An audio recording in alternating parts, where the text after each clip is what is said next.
Hi everyone, welcome back to our second and last panel discussion of our virtual trade show.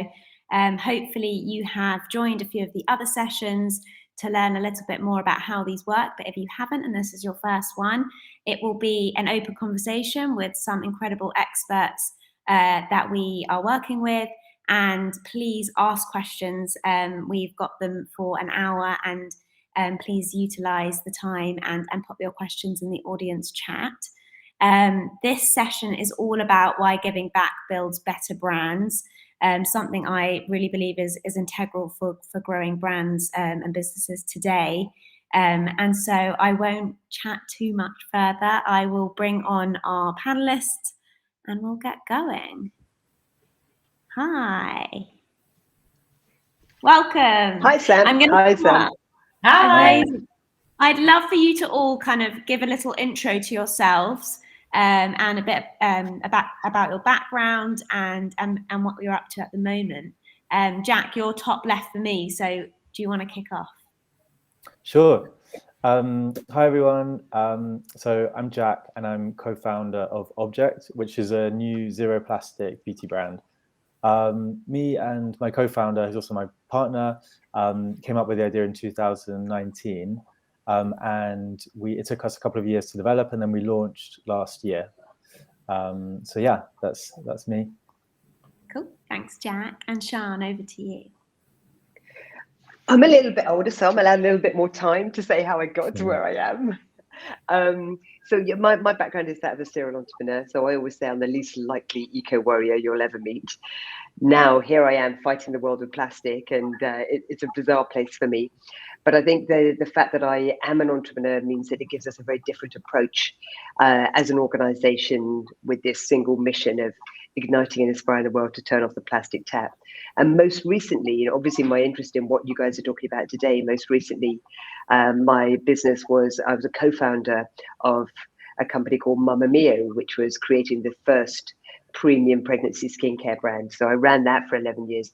So I am no plastic saint sitting here. How many millions of bottles have I pumped out into the environment? And then I got involved in the launch of the film A Plastic Ocean, and that was my rapid epiphany.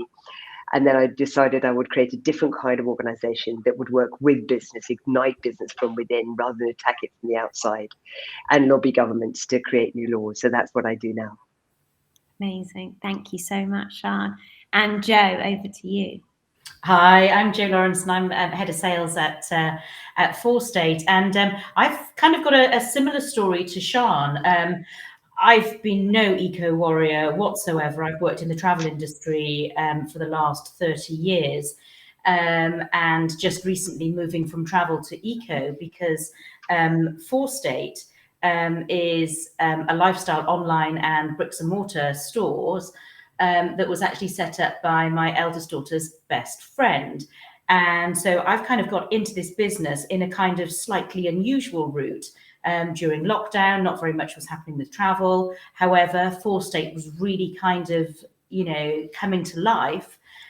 So I jumped ship, so to speak, or jumped plane. And I'm now working with Patrick, and we're building an eco lifestyle destination stores.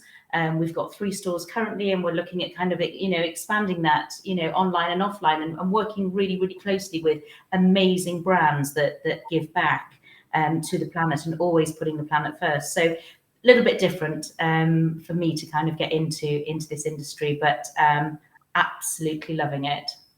Oh, amazing. And I think that's actually really interesting because this seems like a new wave of how people's perceptions, I guess, are changing towards brands, towards retailers, towards the future of sustainability. And I think that I really appreciate, Sian and Joe, that you said, we haven't always done this. This hasn't always been our main road path of what we lived and dreamed and believed. But actually working in the industries and changing career paths, you've kind of come to be in this space and learn to sort of love it. I guess now being in that position of where you were to where you are now, why do you think it's integral for brands, retailers to have a philanthropic purpose? Jo, do you want to go first? Absolutely. It's we're all about stories. You know, we don't just want to buy something anymore. It's, you know, we want to kind of understand why something is fit for purpose, why it's good, why is it on the shelves. And from our perspective, if it has an element of, say, there's recycling involved, or it's plastic free, or you know, it's just ultimately a great eco product, then that's amazing. But if we can literally elevate it by explaining to our customer base that this product, not only is it a great eco product, but it's actually giving an element of its profits back, that's what it's all about at the end of the day. You know, I was listening to one of our great brands, not sure if I'm allowed to name drop or anything, but listening to Espresso, who we just adore because of their give back philosophy. I was, you know, looking at them, and she was just saying, it's not all about profit at the end of the day. You know, yes, we want to be able to, you know, pay the rent, pay the mortgage, you know, and live and exist and whatever. But it's so much more than that now. And we're noticing that the younger people coming through our doors and online, they are wanting an awful lot more than just a great product. And that's where the philanthropy kind of kicks in. And yeah, it's a huge part of our business. And I guess that quite leads on quite nicely to you, Jack. And we've spoken before about the launch of Object and how, of course, you're a business, you want to make money and you want to do well, but you've thought of so many different elements to make your brand sustainable and I guess geared towards the consumer, the younger consumer as well, that is much more aware of the environment and the impact. Yeah, I think from our perspective, there are kind of two main reasons. There's one which is almost a bit of more of a selfish reason. There's the commercial reason, which is that there have been various studies recently which are basically saying that the younger generation, there was one in Forbes recently saying that people are 4 to 6 times more likely to purchase to protect and to champion purpose-driven brands. So I guess from a commercial perspective, you're thinking about how do you attract new customers, retain them, and then use them as a growth channel, i.e. referrals, then having a philanthropic purpose is key. But aside from the kind of more, I guess that's more selfish kind of commercial perspective, for us as a business, I think there's a moral reason, and we feel that it's our duty to have a positive impact. There are so many social and environmental issues at the moment that need to be addressed, and I think that if you can, then you should try to address them. And I think that we've got this platform, or are building this platform, you know, and therefore hopefully we'll have the ability to kind of make a difference. So yeah, I think from our perspective, it's those two key things. It's the commercial side of things, and it's a moral obligation, I think, on all of us to try and have a philanthropic purpose and to kind of do good. Absolutely. And for you, Sian, so moving over from kind of business owner to now a plastic planet, what was for you the moment that you were like, I want to make this switch? I think building on what the others have just said, I think I've always recognized that there is an old way, which for me is the kind of old charity model that I slightly rile against, which is business at the behest of any destruction or damage it may cause in the name of pursuing profit, can do whatever it needs to do, and then give a little bit, a percentage or whatever to charity to fix some of the harm. That's the old model to me. And what I love, and it's really, it represented so well with Jo and Jack's business, is this new model, which is instead of doing bad in order to do good business, the new model is the business does the work. And these two businesses are a great example of, they are not selling something and they're not, you know, offsetting. I hate that whole offsetting thing. What they're doing is they're doing the work themselves. They're giving the customer a completely different choice. And I've always slightly struggled in every business that I've been in. I've always had this little question in my mind, because all the time, whether you're funded by other people or you're self-funded, there is this pursuit of growth for growth's sake, that you cannot stand still. And I've always slightly pushed against, for years and years, that model of, you know, why isn't it enough for us to create a good business that sells something that is necessary, that people need? in a quality way that employs people, so that it gives back to the economy in every way and makes us more profit. Why isn't that enough? What is this constant push and drive for growth? This is where it all goes wrong. We all know we live on a planet of finite resources. There is absolutely no way that we can have unsustainable growth and for GDP to be the measure of success of all the global economies. So we're all questioning these things now. And for myself as a serial entrepreneur, I feel I've been questioning that for a long time. And this is my moment, because everybody else is starting to feel exactly the same way and pose the same questions. It doesn't make sense. So one of the things that I love is, if anybody has read Kate Raworth's book, Donut Economics, she's getting a massive amount of attention right now because many of the post-COVID economies are being built on her donut economic model. And instead of this exponential, impossible GDP growth that all economies are pursuing, she talks about the circle of the donut, where you live within the planetary and the societal constraints, and that's enough. And everybody thrives. So it talks about thriving rather than at the behest of everything. We just make more and more and more money. So I feel the timing is so right for us to break a lot of different old myths and systems. And it's the young businesses of today that are really proving that this can happen and be successful. Where there's change, there is always opportunity. Right now, we've got positive change and positive opportunity. Absolutely. And that kind of, another question I wanted to ask you leading on from that is really, like, big businesses and that have been around for many years, do you think it's harder for them to make the change than these new kind of indie businesses or brands? And Totally. and how do you think they're weighing up aside one another? Yeah. So we work with people like Unilever, third biggest polluter on the planet. Billions of people use Unilever products every single day. And the sheer scale of the operations and the number of brands that they own, people like Kraft Heinz, they have this legacy that they have to drag behind them like heavy luggage for everything that they're trying to do. They constantly put that luggage in front, have to clamber over it in order to progress forward. Production systems, supply chains, the legacy of everything. New brands can be nimble. New brands can start afresh. If you started a beauty brand today in any way, if you had that clean white piece of paper, you would not build brands as they were 20 years ago, highly dependent on plastic, long supply chains, perhaps the marketing model targeting people's insecurities in a way that we really shouldn't be doing nowadays. So I think you wouldn't build a brand like that now. So if you start from fresh, you don't have that legacy, you don't have that baggage that you have to haul with you. So you have a huge advantage.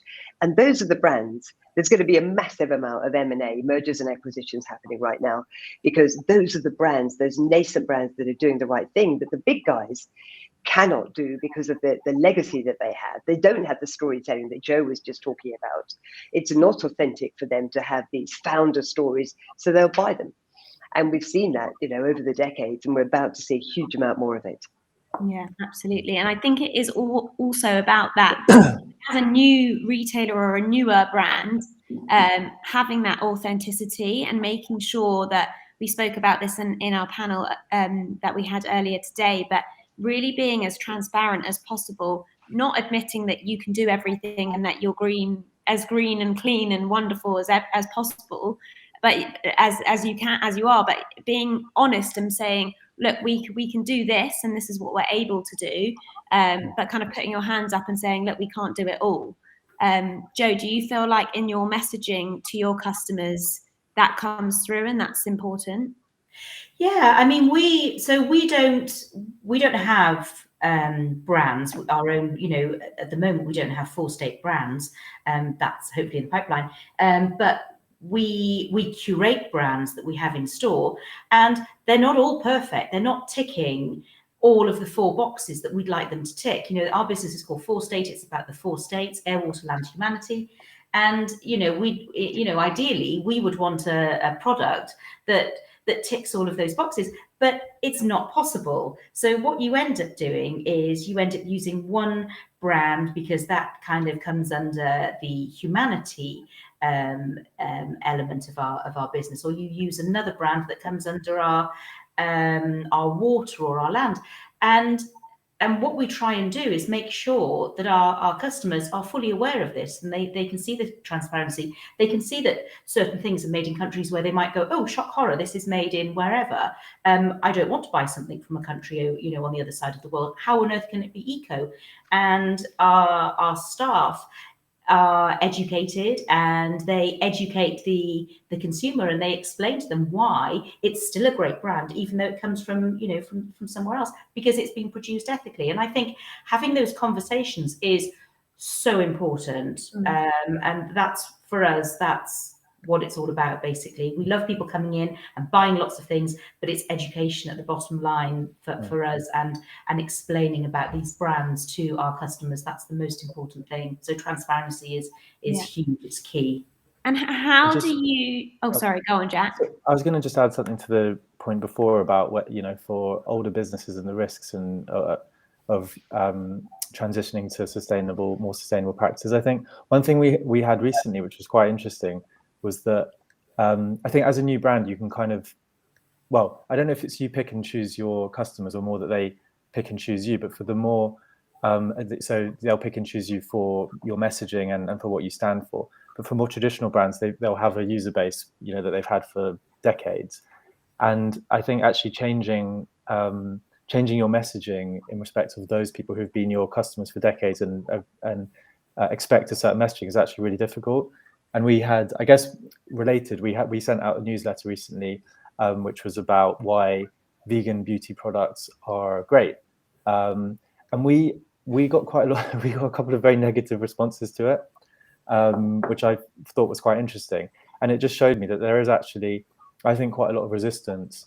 I don't know if it's a generational thing or just because people are used to certain messaging, that they found actually us talking about veganism and are quite offensive, because it was almost a challenge to the way that they live and the way that they are used to purchasing products and stuff. So I found that quite interesting. It made me think that that's probably a challenge for the larger incumbents, is actually changing that messaging. And maybe, as Sian was saying, that rather than trying to do that, they will try to buy up younger brands and their audiences, rather than trying to change what their current audiences think, which is a big challenge to the industry, because they dominate the industry and they serve the vast majority of consumers.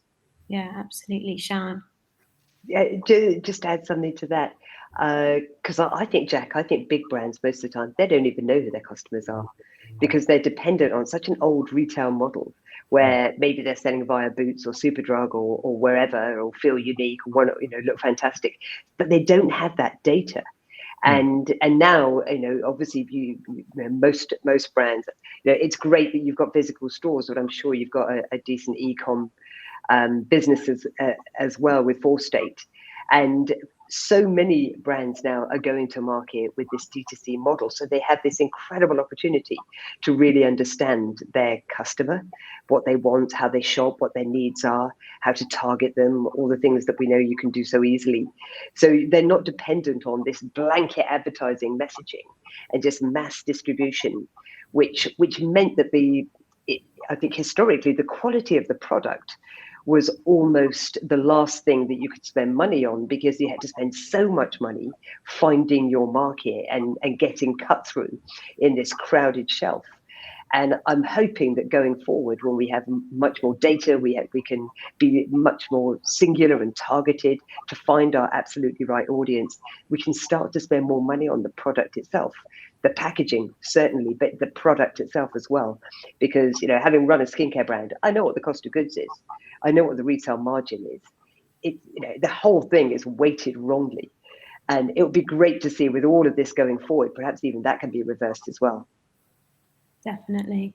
And I wanted to kind of go back to you, Jo, if you don't mind, about the messaging in store versus online. And I mean, this is relevant to all of you, but that having that touch point with your audience is obviously so key. But is it different in store than it is online for you?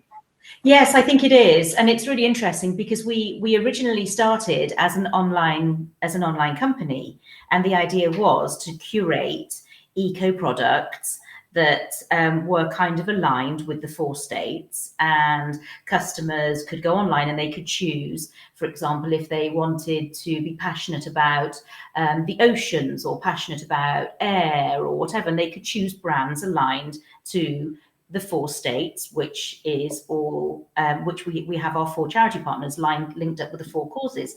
So but then it became very apparent that people like to see eco products, and we did a couple of markets, and we started chatting to people, and we started to explain why this product was better than what they were currently using, and it just rocketed, and we ended up opening a store on the basis of that, and we now have 3 stores, and we're looking for more stores. And and it is just, it's a conversation. People want to talk, they want to understand why.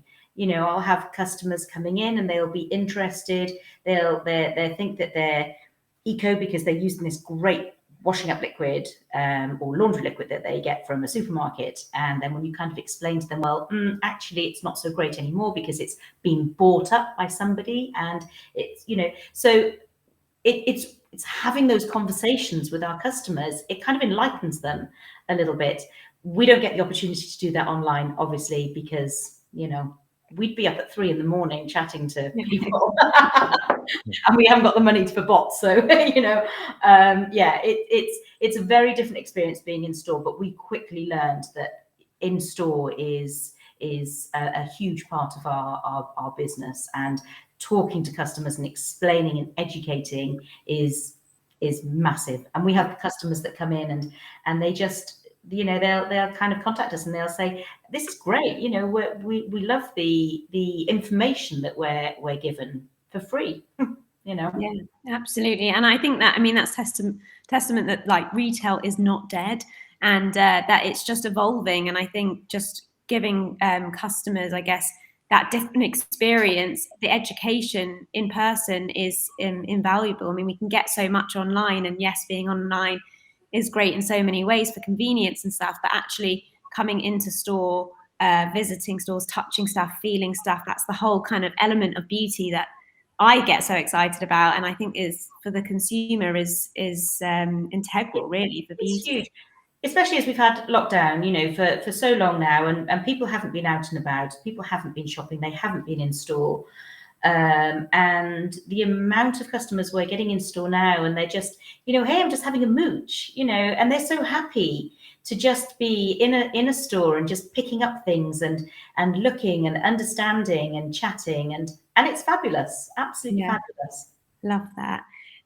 So can you explain a little bit better for us 4 states? So it's got the 4 elements, and then you have a charitable partner linked to each of those 4 elements. Absolutely. So basically, we have a loyalty point system, for want of a better, a simpler way to kind of explain it. So our customers accumulate points on every product that they purchase in store or online, and then they can choose how they want to spend those points.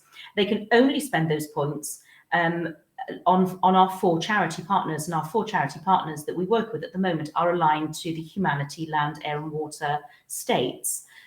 So for example, our air state, we're working with the amazing International Tree Foundation at the moment. And so of course our customers, when they come in and they buy some laundry liquid, a pair of pants, a toothbrush, a beautiful jumper, they can then use those points to plant a couple of trees.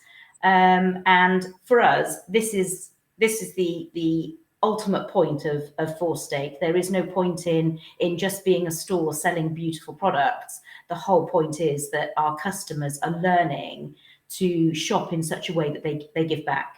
And and it's really interesting because the way it works is our customers receive a receipt by email. They can then go onto our website and they can sign up. It takes them like 2 minutes.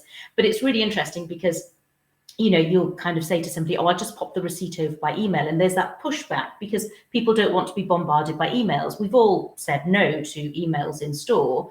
But if you get the opportunity to explain why, and the fact that their purchases enables them to donate a couple of meals to some vulnerable people in London through the Felix Foundation, then they immediately switch on and they're engaged. And it's fabulous to see that kind of blank look of, no, I don't want you to take my email address, to, oh my goodness, this is pretty cool. And seeing that transformation in seconds in store is just fantastic. So for us, for State, for causes, for charity partners, it's we're all about. It's our business.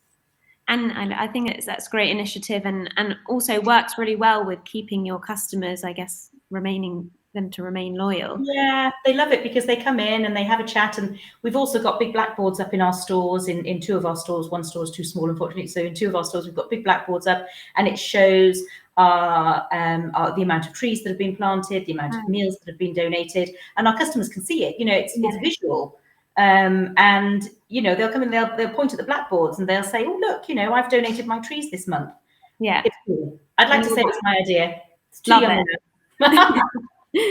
But I guess it goes back to that transparency element and you really sharing everything you are doing with the customer.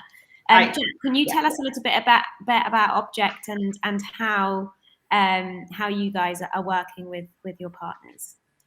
Yeah, sure. So I guess we started Object, I was saying before, it was purely to combat the kind of waste plastic issue.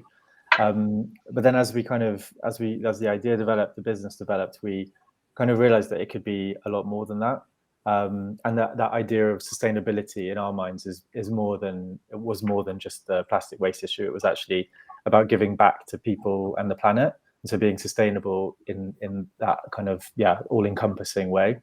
So I guess in terms of how we do that, so our first range of products are all solid, which means they've got minimum water content, because obviously there's a huge water shortage at the moment, which isn't really broadcast that much, but normal shampoo and body wash can contain up to 80% water. So anyway, so there's the water issue. And then obviously there's the plastic issue. So our products are designed so that they don't need any plastic packaging. Everything's been really carefully designed, from the kind of inner packaging to the mailers that we use. And we use we spent a long time trying to find sustainable packaging. So it's all recyclable and compostable, and the inner packaging is made from up to 50% recycled cotton from the clothing industry. So I guess those are kind of the things that you see on the surface, but then we've spent a lot of time behind the scenes trying to think of ways that we can give back as well. So some of the ways are, so we've amended our constitution so that we have to consider the impact of every decision that we make on people and the planet. And this was kind of based actually in New Zealand. I think it was last year, that they've actually passed a law whereby Parliament has to consider the impact of all their decisions on the environment, and so it was kind of stolen from that a bit. And then we plant trees, so we partner with 8 billion trees, and also One Tribe. So every time someone buys a product, 5 trees are planted with One Tribe, and then you can actually go through to their website and see the impact visually. And then also another thing that we wanted to do was to give back locally. So we both live in Madrid, and so we give a percentage of our sales to the local food bank, which gives food to the homeless near to where we live. And then I guess the final thing, which is really important to us, is just about communication and being vocal and talking about these issues. So if you sign up to our newsletter, or you look on our social media platforms, you'll see that we talk a lot about social and environmental issues, and with the whole idea being, I guess you might have seen that our kind of tagline is to object to the status quo. So it's the idea of galvanizing our community to make a difference and to object to the way things that are done currently, and to bring about change. So I guess that, there's a kind of all-encompassing strategy that we've tried to adopt. I love that, Jack. I love that, object to the status quo. That is such a great line. everybody will know that saying, if you're not an activist today, you're part of the problem. And so that is a brilliant call to action, I think. Vote with your wallet. And Sian, for you, can you share a little bit more about how A Plastic Planet works and your role? Yes, so we started some 6 years ago now. Our first campaign was really based on the fact this documentary pre-Blue Planet 2 was launching, called A Plastic Ocean. You can still see it on things like iTunes and Netflix. It feels a little dated now, but it was the first feature documentary that came out, and I was simply involved in helping with the launch of that. And it was when we were hosting some screenings that you realize people are going to come, nobody knew. You had to strong arm people. We had to bribe people to come and see what a documentary about plastic in the ocean. What a downer! And so it was right at that moment that we realized, well, and what are they going to leave with?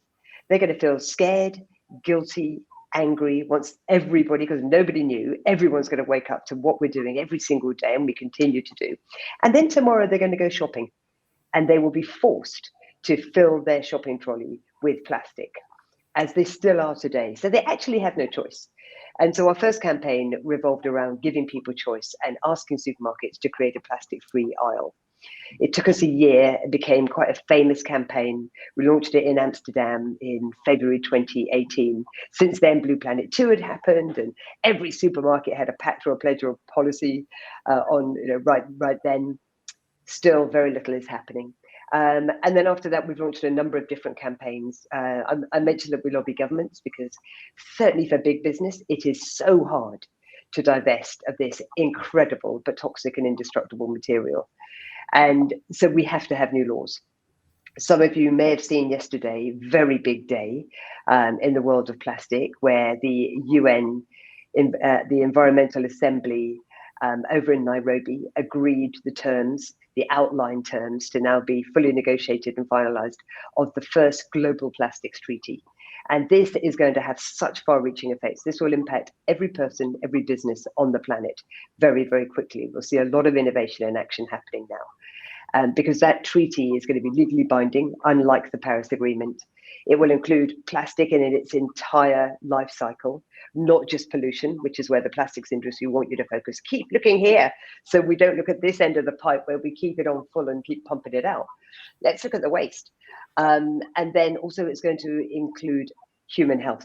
So one of the things that we are also involved in we're involved in that UN Global Treaty, but we're also very involved in working with doctors and scientists to irrefutably prove the impact on human health, particularly for pregnancy and newborns. Because as we know, with things like tobacco or asbestos or any of those things, the final lever of change that means the whole house of cards comes tumbling down and the lobbyists finally pack up and go home is impact on human health. And so that's a very important lever of change. So we work at government level on all of those things, but then largely we work with industry, because as an entrepreneur, as you can imagine, I believe passionately that business is the tool of change. It's the only tool we have. People say to me all the time, so what can we do? You say, what do you do at work? Yes, of course, take your reusable bag, have your refillable cup, all of those things. But your power is what you do every day at work. Because every business, there is an opportunity to be involved. And the reason I'm obsessed by plastic is I think it's the tipping point to everything. It's the gateway to everything. If we fix the plastic crisis, we will directly and indirectly fix so much else around the climate crisis. Plastic is a human rights issue. It's a climate issue. It's solid carbon. It's the 5th biggest emitter of greenhouse gases as a country. So that's why I'm so laser sharp focused on fixed plastic, and a lot of other things will fall into place. And the final reason I'm obsessed by it is, if you look back, it's very easy for us to think the way that we buy now, the model how we buy, where we take, make, use, throw away, that model is very recent. 50 years ago, that model didn't exist. It was very unusual to create any waste.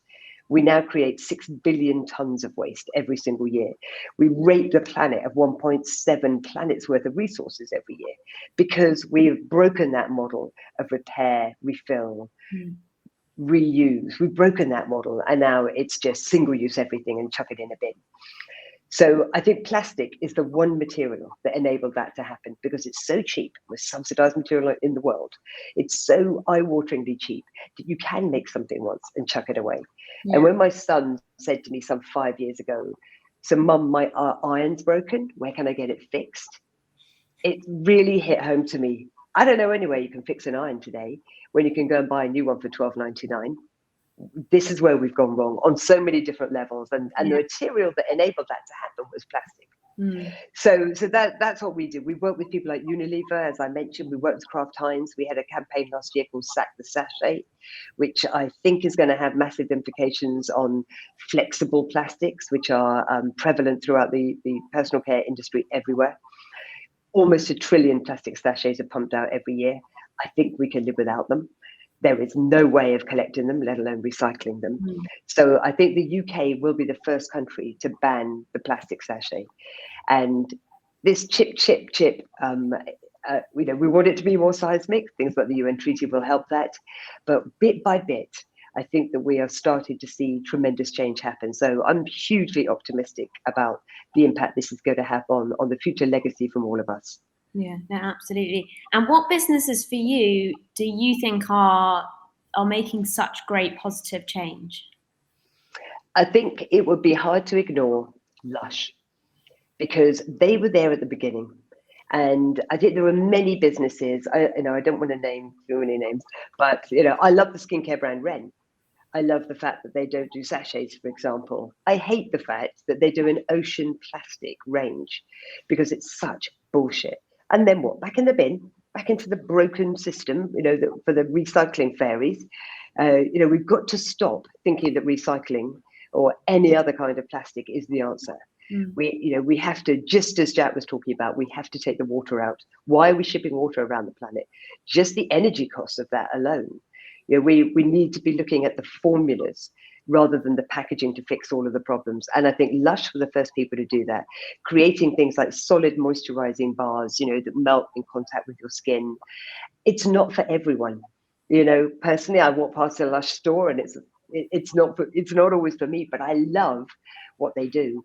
Yeah. And they're very quiet about it. The fact they came off social media, they replanted all the indigenous cork trees in Portugal, and they bring stuff over by sailboat.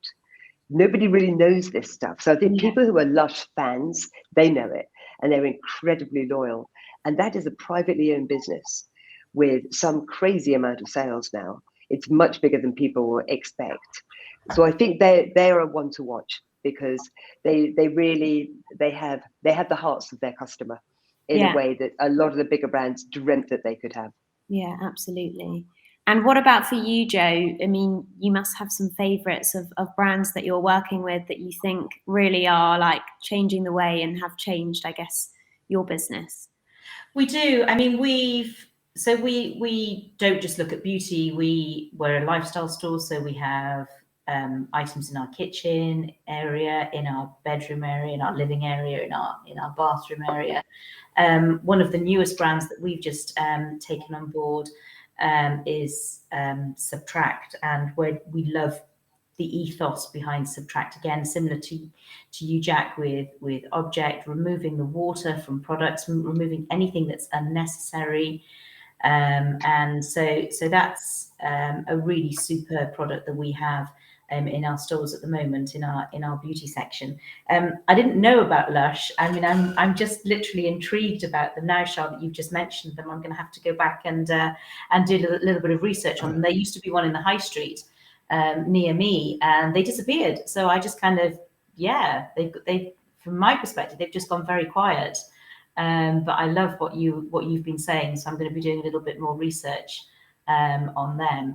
But we work with a lot of products that give back in some way. I've already mentioned Elvis and Kresse with their fire hose bags and belts and wash bags. That for us is just absolutely superb. We work really closely with a Canadian company called Ten Tree, who plant 10 trees for every item of clothing that they sell.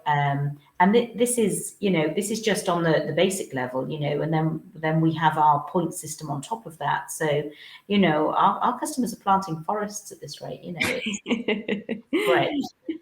I love that.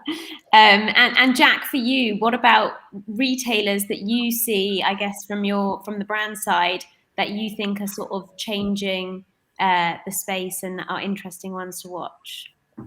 From a retail, one brand I did want to say as well was Go on. to add to the mix was it's called Hakel's. I don't know if anyone is aware of them. Yeah, and I think that they just do so much right, and they're a brand that I've followed for ages, and who I don't know. I just think they're so.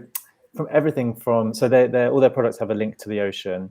I just get the sense that they put a lot of thought into every product in terms of the ingredients they use, the packaging. They're always trying to push the boundaries on packaging, using really interesting kind of plant-based materials. And one thing they did recently that I thought was quite cool was that they actually they did an Instagram post showing how much one of the products cost and what each element of cost was, which made up that overall cost, like to give complete transparency about where your money is going when you buy that product. And I think that was really cool. And actually, along the same lines as what Sean was saying, I saw recently that they actually shipped some of their product from Margate, which is where they're based, to London by barge, which I thought was really cool. But I think it's just that. It's that mentality of putting thought into everything that you do and trying to reduce the impact in every area. And I just think they're really great in that way. Yeah. I guess think, go on, sorry. Sorry, no, just on the retailer side, I think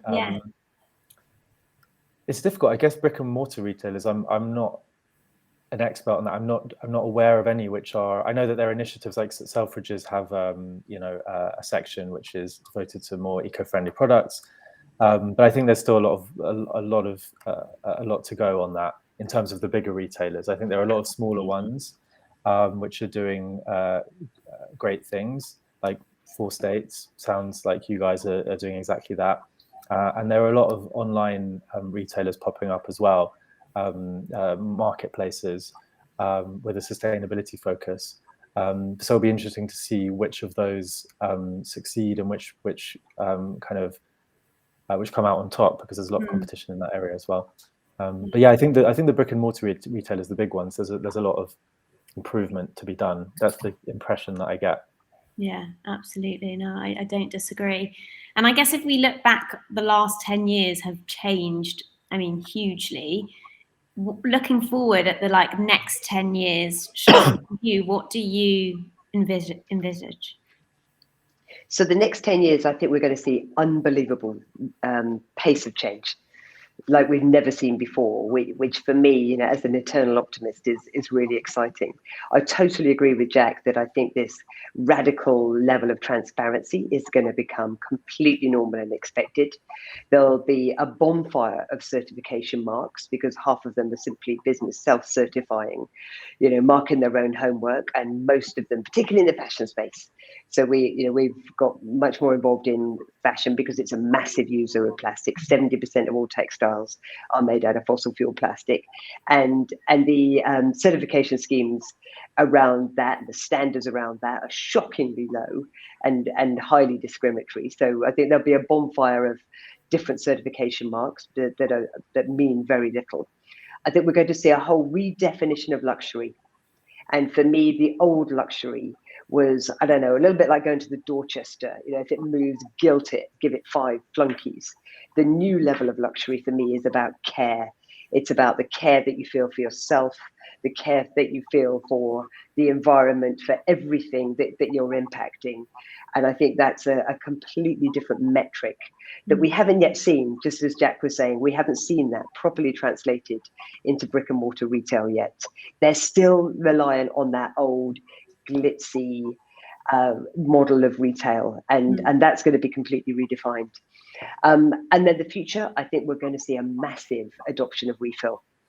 And if you look at things like in France, they have just mandated that in future, 20% of all of the larger supermarket stores, 20% of their floor space has to be dedicated to refill, We are pushing to do even better in the UK because, of course, we like to beat the French. So 20% won't be enough for Boris. We've got to do 25%. But can you imagine you go into a supermarket store and 25% is now a refill model with zero packaging that makes you think, oh my God, this is now normal. We have to normalize a different way of buying. And we're not there yet. It's little zero waste stores, tokenist stuff within a supermarket chain, and an aisle upon aisle. Same in Boots. I go into Boots. I think I've gone to Jurassic Park. It's just seas of, coloured plastic. It's like, have they not got any memo? We feel differently coming out of lockdown. We want to buy differently now, and these are. Let's be honest. Everyone's got their Kodak story. We're going to see a lot of future dinosaurs. I feel the pandemic has accelerated everything as well. This line has been hewn across the world of business.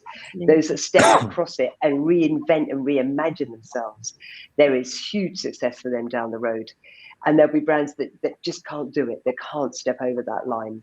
And those will be the future dinosaurs. So refill, massive. Reformulation, massive, particularly within the beauty space. Beauty is so far behind. They are waking up thinking, oh, maybe we've got an environmental footprint problem here. But we're about making people feel good. Surely it can't be us. They need to wake up. And just on microplastics, the amount of plastic within formulations is shocking. Just fragrance, just encapsulating fragrance within formulations. It's not the scrubby bits. They're not the microplastics we should worry about. They're already banned. It's the invisibles. It's the acrylates. It's all of these things. So if I were launching a skincare brand today, I would definitely do it in solid form. I would definitely be D2C. I would definitely, all beautiful retail stores like you're doing, where you've got, the audience, exactly what they wanted. It's a whole lifestyle concept. And I would definitely be looking at refill systems. How can you elevate that to something that feels incredibly convenient, luxurious, like an exciting thing for you to do in a store, not a worthy hemp shirt. Oh, I've forgotten my bottles. That's going to be the future. Massive use of technology and refill and reward. Love that. So for anyone watching, I hope you wrote all those points down, because that is the future.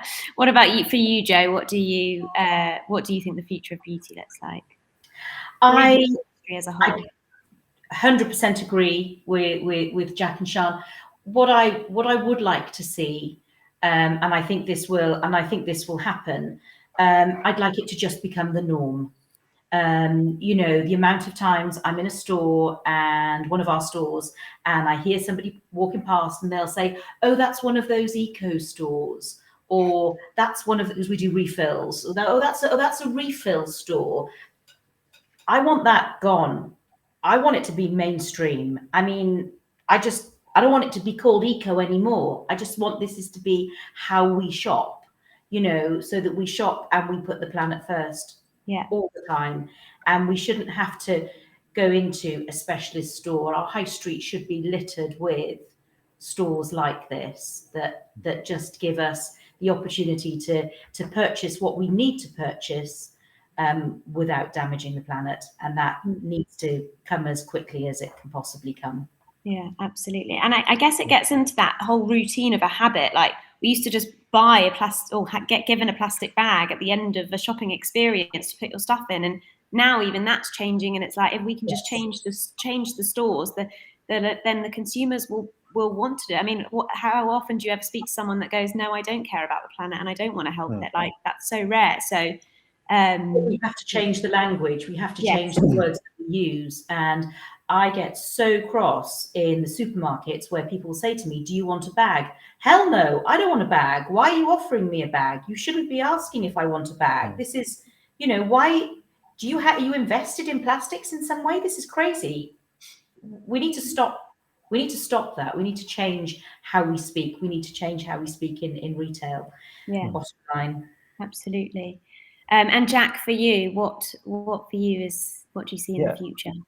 It's good to hear optimism, because a lot of what I see at the moment is small changes. But I guess being kind of on the ground as a consumer and small brand owners, I see small changes, but no massive shifts in terms of the beauty industry as a whole. But for example, what Sian was saying before about this UN resolution, that's really exciting. But I think for there to be major shifts, it's going to have to come from the government, and it's going to have to come from laws and policies, and that's what I don't see that much of at the moment. And education, because I think there's a real lack of education amongst a lot of people, and I think that to change that whole mindset, it can't just come from consumers. I think a lot of that is going to have to come from governments and laws and big business. And then one thing that I think as a brand will really help us, and I hope that we will see, we will see this in the next few years, 5-10 years, is that technology will start to make a huge difference in terms of being able to giving us the tools that we need to be more sustainable. So one issue that we have, and that I know that a lot of small brands have, is visibility of supply chains and data around supply chains, where the ingredients come from and things like that. And I've seen that there are quite a lot of startups trying to address that at the moment. And, you know, to Sian's point, which I also kind of touched on around transparency, we try to be as transparent as possible, but there is a lack of information, data, and technology in that area. So that's an area which I think is quite exciting, because I think that I know that a lot of people are trying to address that at the moment. Absolutely. And going back to the panel talk that we had earlier about conscious brands, is Laura, the founder of Evolve Skincare and Adaptology. She has created a report, an open report that is visible for customers, anyone on their website, which is all about their carbon footprint, their plastic usage, and everything as a whole. And almost, she has said, I want to be open. I want to say I'm not doing 100% everything I can, but I'm trying to, and there should be better ways in which we can source ingredients so we know the final origin, because even me as a business owner, like, we don't really know the final origin of where things come from.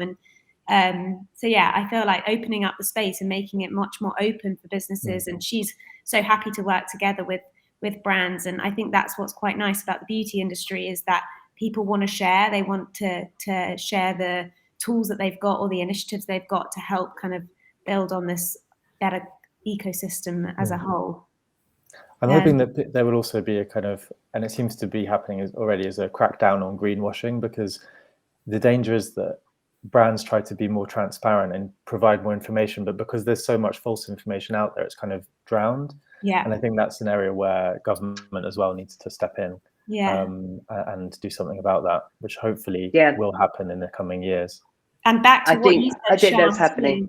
Yeah, and also with the different not labels, now I've lost the word, but the accreditations that you can get with, I think those are going to become, as you said, kind of so much more important to the consumer, to help us kind of understand what everything means, and so that we aren't just greenwashed with natural or organic and we don't really know what any of it is. Yeah, I mean, what a far distance to fall for somebody like Innocent, who had a special place in all of our hearts and have just had their latest advertising campaign thrown out of the UK because it's total greenwash. But then, you know, let's look at the parent company. Yeah. Very interesting. I want to just open it up to anyone that has any questions in the audience. Please put your questions in now. This has been such an interesting conversation, and thank you guys for all being part of it. I'm so sorry that both Jane and Patrick couldn't be here. I forgot to say at the beginning, as they're not well, but sending them lots of love, and for you guys for being here. We so appreciate it, and sharing your knowledge and tips and tricks and stuff. So thank you very much. Do we have any questions? Whilst you're waiting for the questions, I could just add another thing about the future that I kind of forgot. And Jack and Joe mentioned as well, this whole thing of provenance, of understanding where ingredients are coming from. Some of you might know provenance.org, which is a fantastic blockchain validating where things come from. And so that's really worth having a look at, because you can trace everything. And originally it was B2B, so it would literally tell the Waitrose buyer what the name of the pig was for the bacon, all the way through to the abattoir, right the way up to when it's delivered to a Waitrose store, so that they could validate the provenance of everything. And I think that is really lacking, as we mentioned, in beauty ingredients. it's lacking in food a lot of the time as well. And people are definitely going to be buying more local. So I think as a, if we had less packaging, let's imagine, one of the upsides of having less packaging is we no longer need the shelf life that we currently need for everything. Beauty, food, everything. And if we don't need the shelf life, then we can afford to buy locally. We can shorten down, we can reduce down those the length of supply chain and buy more locally and buy more seasonally. At the moment, the UK, we have followed the US model of retail, massively long supply chains. You just go to Southern Europe. We go there on holiday, and the first thing you think is, hey, Saturday morning, let's go to the food market. I don't see anybody in the UK waking up saying, hey, let's go to the supermarket for fun. It's not how we want to spend our time. And the reason for that is we've lost this connection with food. And a major part of that is our long supply chains, the way that we display food in plastic tombs everywhere. And I think we could have a massive upside of us buying differently and buying more local and buying more often, which is how we shop now. Yeah, absolutely. And even adding on to that, like Brexit has I think changed people's habits in wanting to buy more British, more local while they're here. We do have a few questions in the chat. That was very informative. Thank you. How can service providers in beauty, like PRs or influencer agencies, give back in a positive way? Anyone want to answer that one? I could jump in with a quick thought. Go on, Sham. When you say in services, there was an organisation when I ran Mamma Mia that we worked for a lot. I think they're wonderful. They're called Look Good, Feel Better. And if you are, an aesthetician, a technician in any way, then to work for Look Good, Feel Better, just to volunteer some time would be amazing. And they help women, men and children with the physical side effects of cancer treatment. And I have witnessed myself the difference between people, particularly women, coming into the hospital room and they're all wearing their wigs and their turbans and feeling like shit. Yeah. And at the end of it, being shown how to feel better, people touching them, when it's very difficult when you're under cancer treatment, people don't know how to handle you. And but people just helping them draw eyebrows on and all of that stuff. And the difference before and after is just unbelievable. I mean, brings tears to your eyes. So anybody in services, have a look at Look Good, Feel Better and volunteer for them. Yeah, I know the charity. It's amazing, and I know so many people that have been part of it and absolutely loved being part of the workshops or just helping out. Definitely a good one to watch. Ellie said, "How can consumers spot greenwashing?" Jack, do you want to answer that one?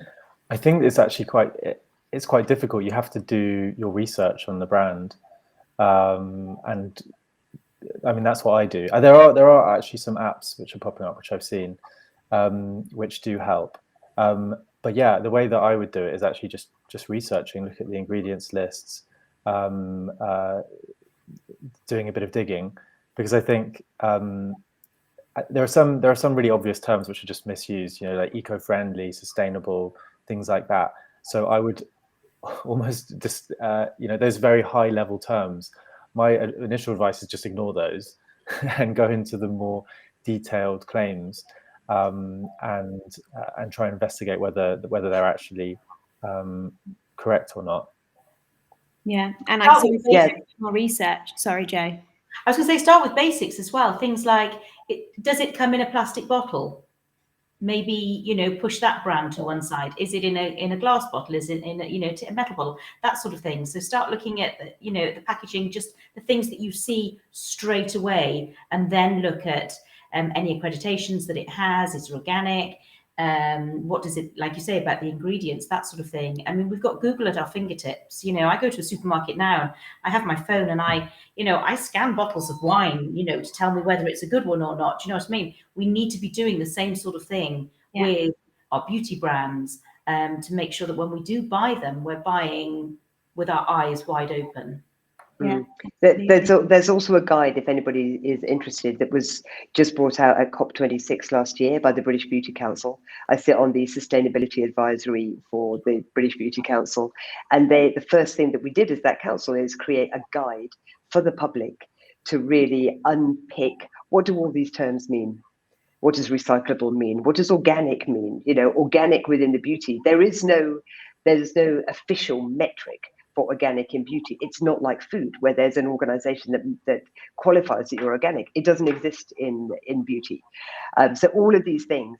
And I was really proud of the beauty industry, coming from it myself, that here were the big brands, you know, Elemis, Ren, many big brands, Lush, Holland and Barrett, all stepping forward to say, we need to come together and we need to start telling the truth.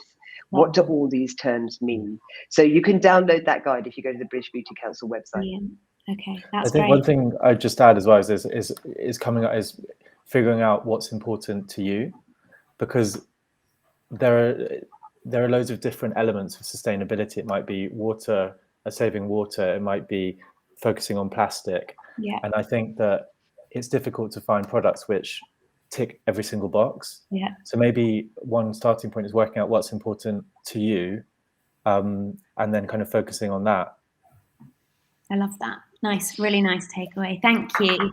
I'm conscious of time, and I know you guys have been here for an hour, and I'm so grateful for it. So thank you. Lots of thank yous in the chat. And yes, to watch this back, everything will be saved on the site for 2 weeks, which is great. So if you've missed any elements or come a bit later, you can watch it from the beginning. But thank you guys for joining us today and being part of this conversation. Lovely. Thank you, Sam. Nice to meet you, Thanks so Jack and much. Joe.